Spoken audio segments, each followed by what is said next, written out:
Nyange mar Nyiri ka otele kod jaod gavana ma Migori Agnes Ochilo ochako chenro matwak gi kelo nyiri gi kelo jonyuol jotend arita kwe jodongo kod riwruoge mag piny owacho kod maok mag piny owacho mar ng'iyo yore tieko nyange mag nyiri e kaunti ma Migori.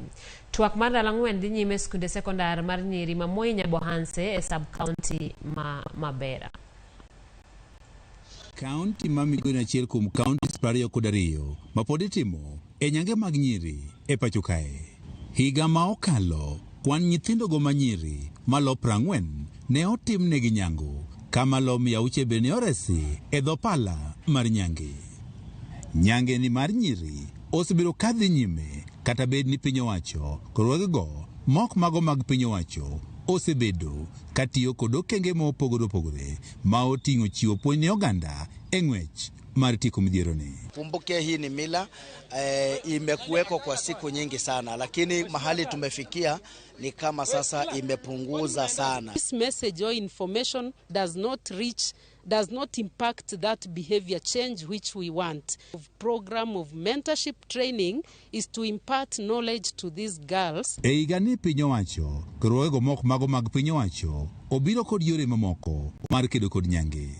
Bedo kod twak ma okelo rawere manyiri, jonyuol, jodongo, jotend arita kwe, rwego mag oganda kaachiel kod piny owacho, chiendo ma otisi kaka kambi ya wasichana madhi nyime sani e skund sekondar ma Moi Nyabohanse en achiel kuom yorego ma itiyo godo e tieko nyange mar nyiri. The people practicing FGM may not know the effects of FGM, so we believe that lack of knowledge is also one of it, and then the issue of culture. Mila na desturi.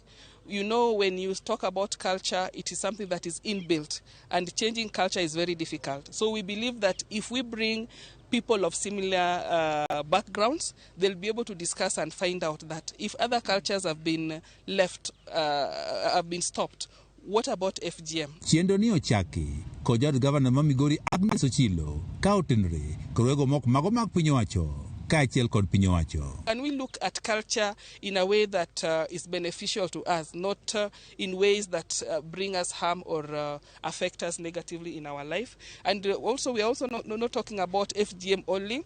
This forum is also going to teach the girls menstrual hygiene. Jogo ma osebedo okang' manyime e kedo kod nyange mar nyiri wacho ni puonjo oganda rach mar nyange kaachiel kod loso chike makedo kod nyange bang' sumo pacho oganda matimo nyange dhi konyo e kedo kod midhiero ni.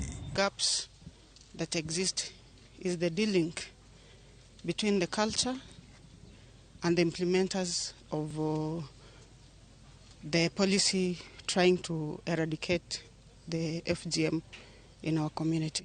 Dwaro bende nitiere ni piny owacho ger kuonde jood ma nyithindo go manyiri nyalo yude kony e kinde mag ringo nyange kaachiel kod nywando joma chuo e okang' mar kedo kod midhiero ni. Wagombo ni ka nyalore wabedie gi rescue centers ma otegno, to kata kamano ka nitie onego waterie lwetwa ka wan gi nyithindo 200 mipuonjo to e community e gwenge wa kucho wan gi nyithindo mang'eny ma ok ochopnegi.